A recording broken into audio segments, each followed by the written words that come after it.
Bem-vindo à comunidade cristã Nova Aliança. São 28 anos de história, totalmente cuidados por Deus e crendo que Jesus é a resposta. Nossa igreja vive uma visão de forma simples e prática, através do relacionamento com Deus, com a sua palavra e com as pessoas. Inscreva-se em nosso canal e compartilhe nosso conteúdo. Nosso desejo é abençoar a todos através da pregação do Evangelho. Que Deus abençoe sua vida e que essa palavra fale ao seu coração.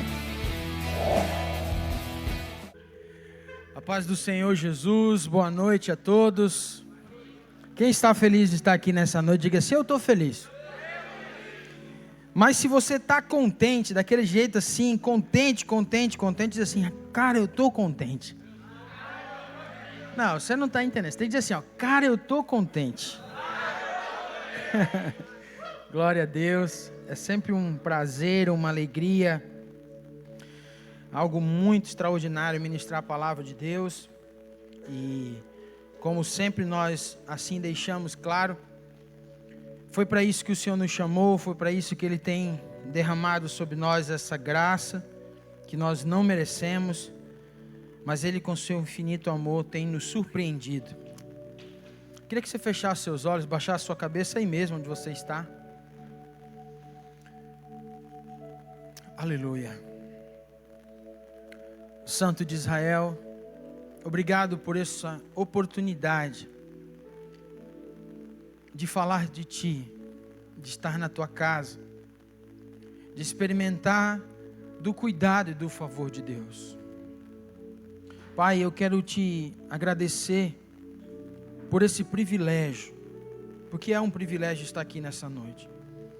Senhor, eu Te peço que tudo aquilo que eu venha falar encontre repouso, Senhor, nos corações, assim como encontrou no meu, Senhor, a compreensão da Tua palavra, daquilo que precisamos amadurecer, desenvolver e avançarmos no Teu propósito. No nome de Jesus, amém e amém. Abra sua Bíblia comigo, por favor, você que trouxe a Bíblia, pessoal do Data Show, coloca aqui o versículo de Efésios capítulo 2, o versículo 10 é o nosso tema do ano. Todos aqui sabem disso, todos aqui têm caminhado dentro disso. Nós, como igreja, temos entendido essa palavra para caminharmos no ano de 2024, que será o ano da exatidão. E Deus tem trazido uma avalanche de entendimento, pelo menos aqueles que estão entendendo o rio profético. Por que rio profético? Porque o rio profético ele caminha por vários lugares. Nós não estamos falando de uma lagoa profética, nós estamos falando de um rio. E quando fala de um rio, ele fala de uma nascente, onde tem lugares que ele acalma, mas também tem lugares que ele vai mais rápido. Também tem lugares onde existem pedras que ele precisa desviar. Existem lugares onde, por exemplo, existem coisas que o fazem avançar ainda mais, como cachoeiras e tudo mais. E quando eu e você entendemos o propósito de Deus para a nossa vida, você pode entender que desde a fundação, desde aquilo que havia como palavra de Deus, nós estamos num rio profético. Tudo que acontece na minha vida e na sua vida passa por um rio. Ou seja, como nós cantamos, nós temos um rio que flui dentro de nós. A palavra do Senhor de Deus diz que há um rio que nasce no trono de Deus, que vem para nossas vidas, ou seja, traz uma verdade explícita. Só que nós precisamos compreender que a palavra de exatidão para nós nesse ano tem sido construída não de agora, de um tempo. De um tempo esse que, sabe, algumas pessoas têm entendido e eu creio que toda a igreja vai entender. E isso não é do dia para a noite que acontece, isso realmente leva um tempo. E muitas vezes nós nos perdemos porque a gente quer, de alguma forma, querer da nossa forma. Diga assim comigo: a exatidão de Deus, diga forte, a exatidão de Deus, obrigado, é fazer o que Ele quer e não o que eu quero. Essa é a verdadeira exatidão de Deus para nós. O texto de Efésios 2, versículo 10, vamos ler junto, todos nós, 1, 2, 3 e... Pois somos feitura dele, criados em Cristo Jesus para boas obras, as quais Deus de antemão preparou para que andássemos nela. Entenda, eu preciso que você entenda algo muito importante, e é essa palavra que eu quero trazer nessa noite, dando continuidade naquilo que vocês receberam no retiro. O tema do retiro desse ano foi Criados para Boas Obras. E eu tenho certeza que quem esteve lá experimentou de um cuidado, de um favor de Deus único. Teve o tempo da brincadeira, teve o tempo da guerrilha, teve o tempo das atividades, teve o tempo das canções, do ser amigo, do estar junto. Mas eu tenho certeza que as palavras ali ministradas falaram muito ao coração das pessoas.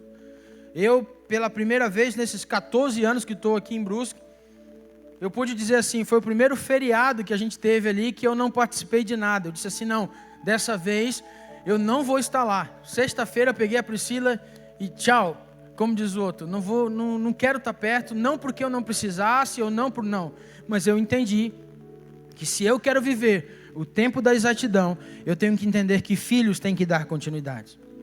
Faz parte do construir, faz parte do entendimento. E eu tenho um privilégio tão grande que no meu coração e aquilo que Deus tem presenteado ao longo desses anos, Deus tem dado filho a nós. E essas pessoas, esses homens e essas mulheres que têm sido se posicionadas num lugar de dar continuidade àquilo que tem acontecido. Eu creio que esse ano vai ser um ano em que Deus vai revelar para nós aquilo que, sabe, é passageiro daquilo que é eterno.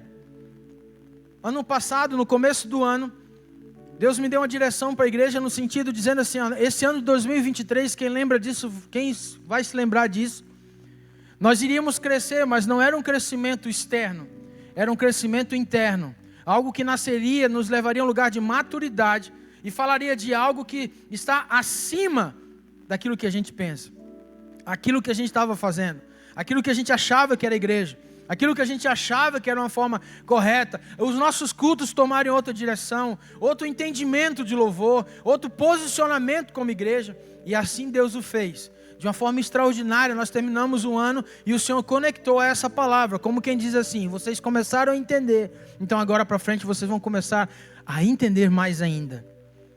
E esse acampamento de jovens, porque você sabe que jovem é a força da igreja. Você sabe que uma igreja sem jovem é uma igreja morta. E era sempre uma coisa que eu me questionava, porque foi aonde Deus mais trouxe revelações naquilo que eu e a Priscila fazia. E sempre eu entendia, Senhor, mas a gente precisa avançar nesse aspecto, nesse entendimento. Eu chamei o William no final do ano passado e falei assim, William e Luana, vem cá. Ano que vem, eu não sei se foi ano passado ou foi esse ano, nós precisamos caminhar em uma verdade. Nós precisamos caminhar para um lugar de exatidão, onde nós temos que ministrar a palavra de Deus, onde tem que ser colocado o posicionamento do avançar, onde tem que ser dito e esclarecido para cada um o posicionamento que tem que ser feito. Muitas vezes nós questionamos por que lá fora tem isso, lá fora tem aquilo outro, e a gente coloca o ambiente de igreja como se fosse um empecilho para nós. Enquanto que sábado à noite, sabe, servir ao Senhor, ter esse ambiente de salvação, compreender que fomos criados por Deus, fomos, sabe, feitos por Deus, como a palavra de Deus diz, é um privilégio muito grande, muito grande. E aqui eu começo a ministrar a palavra que o Senhor colocou no meu coração, que é, diga assim comigo, eu sou a obra-prima de Deus. Para me entender sobre a obra-prima de Deus, eu preciso compreender que a salvação não é pelas minhas obras. Para entender que a obra-prima de Deus não tem nada a ver com aquilo que eu faço. Não tem nada a ver com aquilo que eu sou. Não tem nada a ver com aquilo que eu posso ou não contribuir com algo. Tem a ver com um Deus que me amou antes de qualquer coisa. Diga assim comigo, Ele me amou. E quando nós entramos no ano da exatidão e andamos sobre um tema que chama criados para boas obras, eu preciso entender que o Senhor me salvou. Quantos aqui foram achados por Deus? Diga, eu fui. Você foi achado por Deus. Existe uma verdade dentro de você que ela só pode ser tocável se você permitir. Existe algo dentro de você que só pode ser mudado se você permitir. Você precisa entender que a salvação, ela é uma obra de Deus do início ao fim, e não existe participação alguma do homem nisso. Eu e você fomos achados por Ele, e Ele nos escolheu, foi Ele que disse assim, não, eu quero essa pessoa, eu quero essa situação, dessa forma vai ser trabalhado. E dentro desse ambiente, onde eu e você nos posicionamos, como cristão, diga assim comigo, a salvação não reforma nada. Ela constrói novo. A salvação na vida do cristão não pode ser um ambiente de reforma. Não, eu fui salvo, então agora eu sou um crente, aonde, sabe, eu tenho o velho homem, eu tenho a velha forma de viver, eu tenho a velha maneira de estar. Não dá certo. A salvação não fala de algo que vai ser reformado. A Bíblia diz que Deus tira o nosso coração e nos dá um outro coração. Porque através da fé, eu entendo exatamente que o que Deus espera de mim é que eu manifeste a sua glória como filho de Deus na terra. Ser exato nesses dias passa por um lugar de entender que como cristão, eu fui achado e foi feito para boas obras em Cristo Jesus. Não é do jeito que eu quero, da forma que eu quero e da maneira que eu espero. É da maneira que eu tenho que esperar, tem a ver com o que Deus quer que eu espere, da forma que eu tenho que andar, tem a ver com a forma que Deus quer que eu ande. E o texto deixa claro, porque quando Paulo ensina os irmãos de Efésios, ele está dizendo muito claro para esse povo, dizendo assim, olha, não é da forma que vocês querem. Nós temos que ter as estratégias, nós temos que ter os planos, a Bíblia diz que os planos são nossos. Só que um plano feito com a minha vontade nunca vai dar certo. Agora um plano feito e ouvido diretamente do Senhor o que tem que fazer, sempre dá certo. Essa semana eu falava com alguém sobre isso. Pastor, eu quero fazer isso, eu quero fazer aquilo outro. Eu falei assim, cara, não tem problema você querer. Só que entenda uma coisa, Deus nunca vai trabalhar naquilo que você quer. Deus vai fazer aquilo que você precisa. O querer está alinhado a uma vontade plena de Deus para a sua vida, não a uma vontade permissiva. Deus às vezes permite a gente passar por circunstâncias e situações para nos fazer andar por caminhos que nós achamos que são caminhos certos, mas são tortos diante da vontade de Deus. E essa palavra que o Senhor deu à vida de Paulo a falar aos nossos irmãos, ele está dizendo assim, olha, presta atenção, vocês são feituras, outras versões falam criaturas. Nós somos um desenho de Deus. Essa palavra no original quer dizer poema, que quer dizer o quê? Desenho, algo feito com preciosidade, uma criatura que expressa a vontade na terra.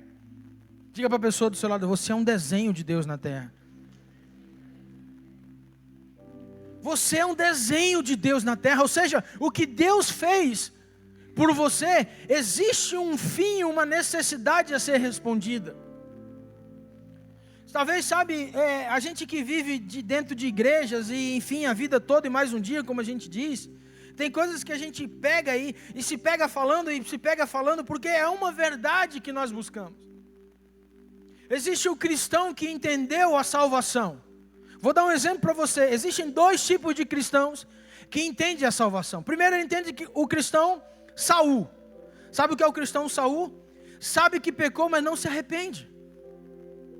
O cristão Saul é aquele que sabe que errou, que pecou, que sabe que está errado, mas continua, porque acha que Deus então ainda está com ele.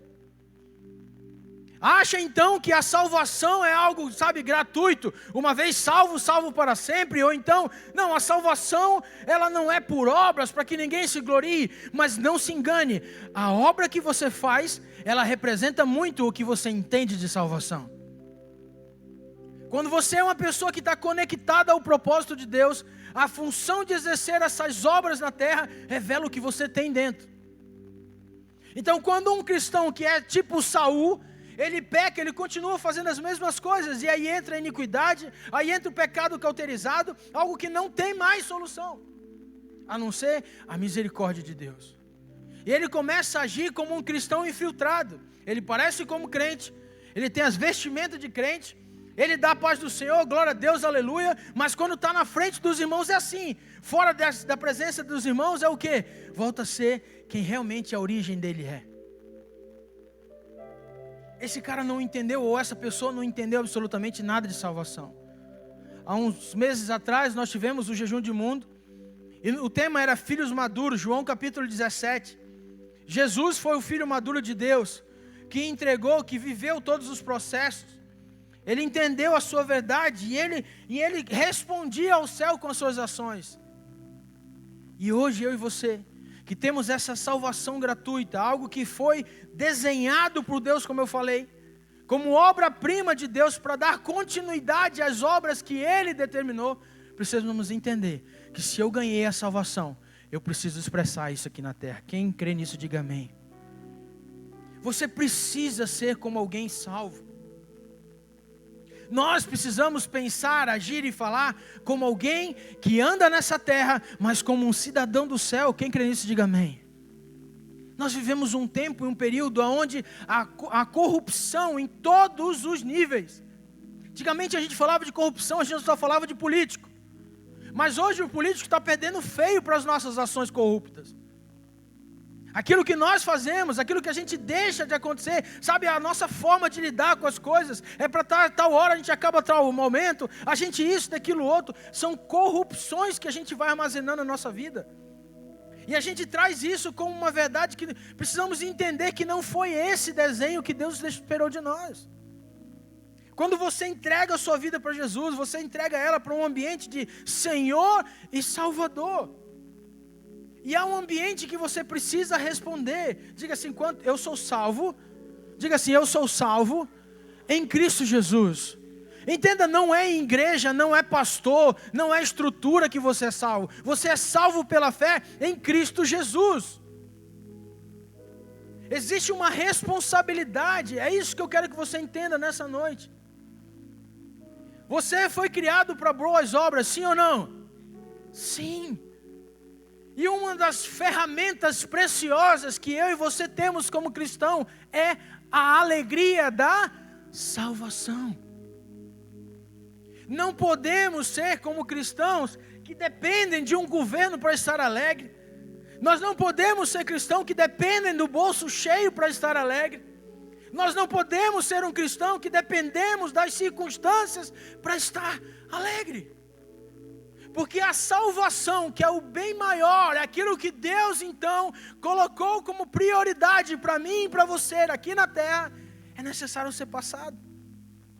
Mas quantos de nós não entendemos isso e levamos isso de qualquer forma, como se fosse de uma maneira errônea? Diga assim comigo, Senhor, tem misericórdia de mim. Só que existe na salvação, irmãos, um ambiente em que você precisa compreender o que está sendo feito. Assim como Davi, ele errou, o que Davi fez? Se ajoelhou, se rasgou, procurou ajuda, entrou num ambiente de desespero, porque a alma dele estava longe dos caminhos do Senhor. O ambiente em que ele vivia não era mais aquele que, ele errou. E aqui eu faço uma pergunta, diante daquilo que é os teus desafios, não os meus. Como é que você tem se prostrado? Você tem vivido algo que de fato compete ao cristão dentro da sua casa, ao cristão dentro da faculdade, ao cristão dentro do trabalho, ao cristão no ambiente dos seus amigos? Se você carrega a salvação, se você tem Cristo na sua vida, quando as pessoas estão perto de você, o que elas escutam que sai da tua boca? É sobre isso. A Bíblia diz que havia um homem na terra que ele pediu a Deus sabedoria. Quem foi? Salomão. E esse homem era tão sábio, tão cheio de Deus. E a Bíblia diz que tudo que ele fazia, ele clamava ao Senhor: Deus, o que eu faço? E tudo que ele fez na vida dele, tudo era o Senhor, tudo era o Senhor. E Deus então retribuía todas as riquezas, enfim, tudo mais. E é um episódio bem interessante que uma rainha ouviu falar da fama de Salomão e foi lá conhecer. E você conhece a história? Quando ela chegou lá, ela ficou abismada pelo que viu. Eu estou falando da minha forma. Deixa eu te perguntar uma coisa. Na sua casa, eu não vou falar da rua, porque parece que a gente fala das coisas tão distantes. Mas na sua casa, qual é a fama que você tem entre os seus?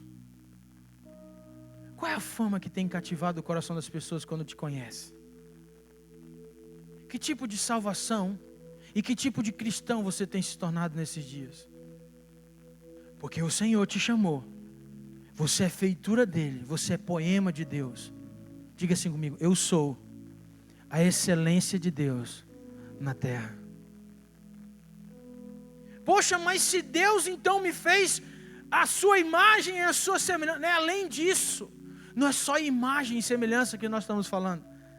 Nós estamos falando de alguém que carrega dentro de si uma resposta enviada por Deus. Lembra o que a Bíblia fala?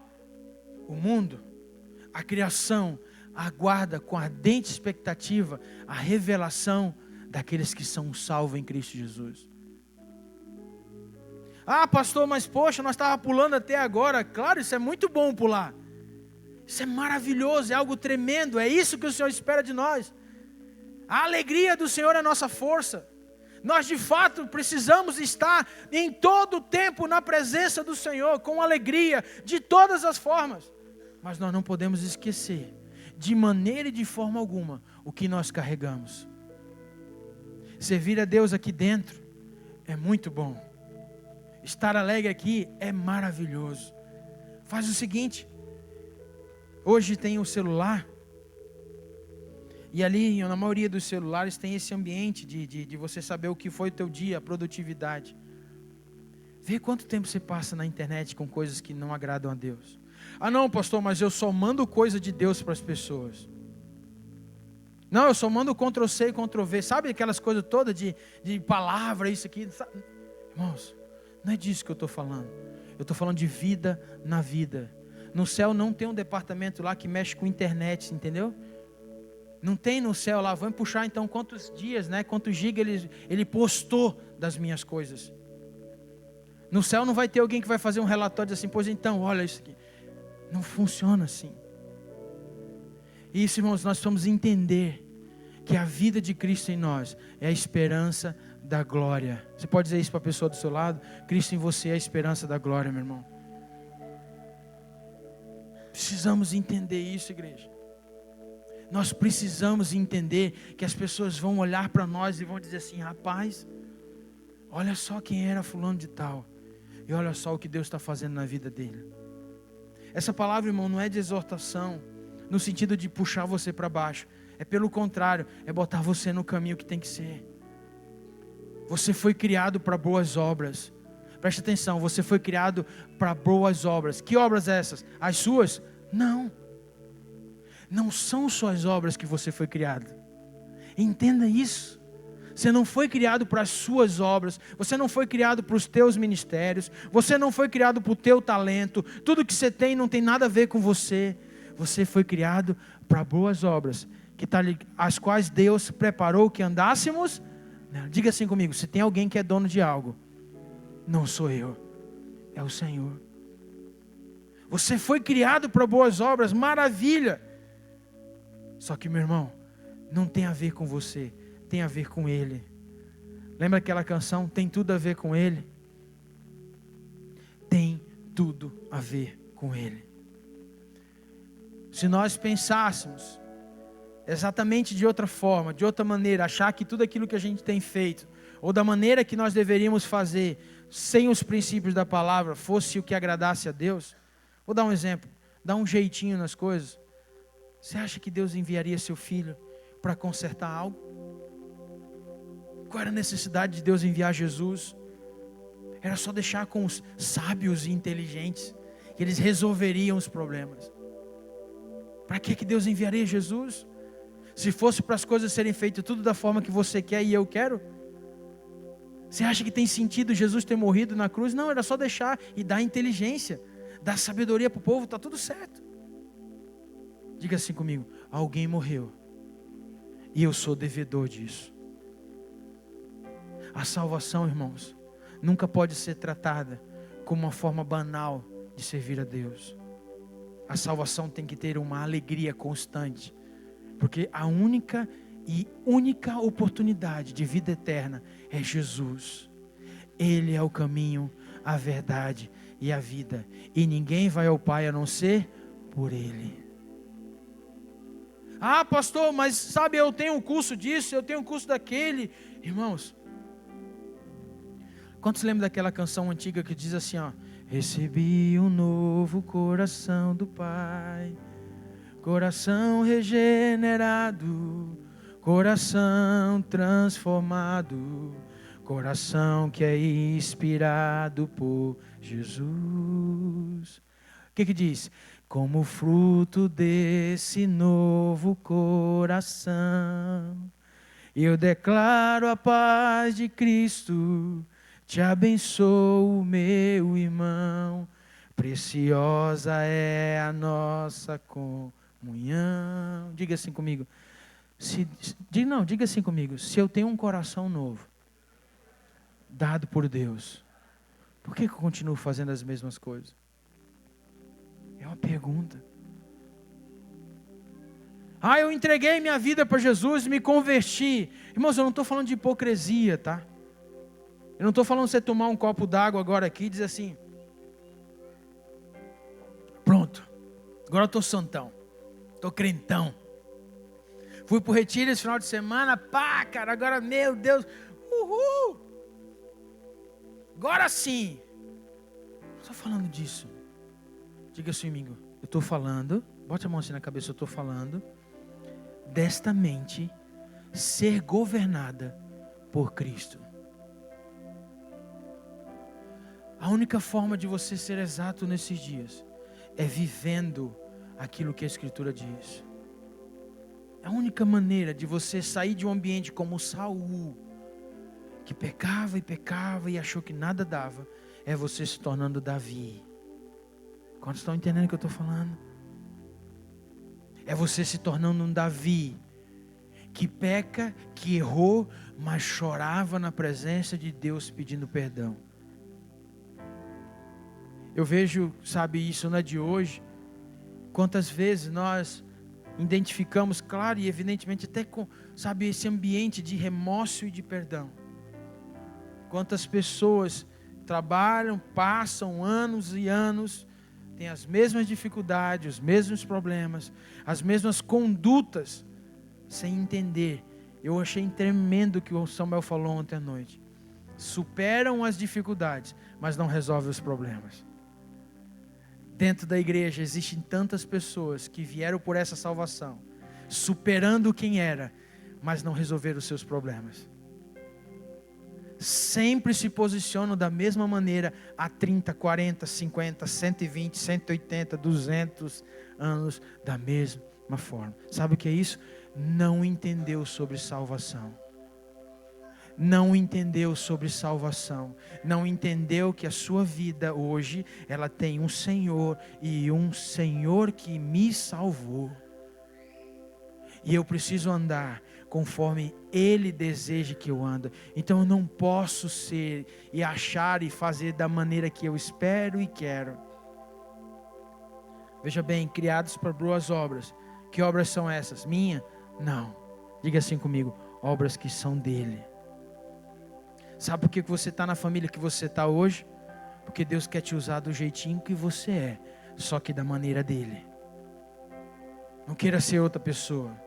Não, porque você não sei o que, eu tenho que ser. Não, irmão, você tem que ser exatamente quem você é, só que as maneiras têm que ser diferentes. Sabe por que você está naquela empresa lá que estão te perseguindo? Você tem duas formas de ver isso, irmão. Ou você é alguém que desiste, que é normal, os fracos desistem, né? Sempre. A Bíblia diz que Deus não nos deu o espírito de covardia, e pelo contrário, Ele diz assim, que não tem prazer naqueles que retrocedem. Você tem essa opção. Você tem essa opção de ser sempre aquela pessoa que não aguenta a pressão. Eu vou desistir porque Deus então fechou essa porta. Mas mentira. Você superou um problema, mas você não resolveu ele. Aí lá na outra empresa acontece, você já viu aquele pessoal que sempre tem o mesmo problema? Sempre o supervisor era o ruim, a pessoa nunca era. Onde passou a empresa, sempre tem alguém que me persegue. Parece que é uma coisa que eu sofro. Claro, você não presta, você não é bom, você não faz as coisas certas, mas você não assume isso. Você não assume, você fica, não, mas peraí, não é bem assim. Eu tenho um Deus, eu vou orar, eu vou colocar diante de Deus. Irmãos, princípios são princípios e verdades são verdades. Deus te plantou no lugar certo, no momento certo, para ser o quê? Sal e luz naquele lugar. Ora, pede para Deus, Deus vai te dar estratégias. Coloca a tua vida diante do Senhor, sabe? Entra nesse lugar de rendição, nesse lugar de entendimento do que Deus espera e quer para a sua vida. Lembre-se, você foi criado para boas obras. Essas obras não são as suas. Você não vai transformar os seus parentes. Quem transforma é o Senhor. Agora, você fazendo o que tem que ser feito em Cristo Jesus, você vai cumprir as obras que Ele determinou para você. Quem crê nisso, diga amém. Queria que você ficasse de pé.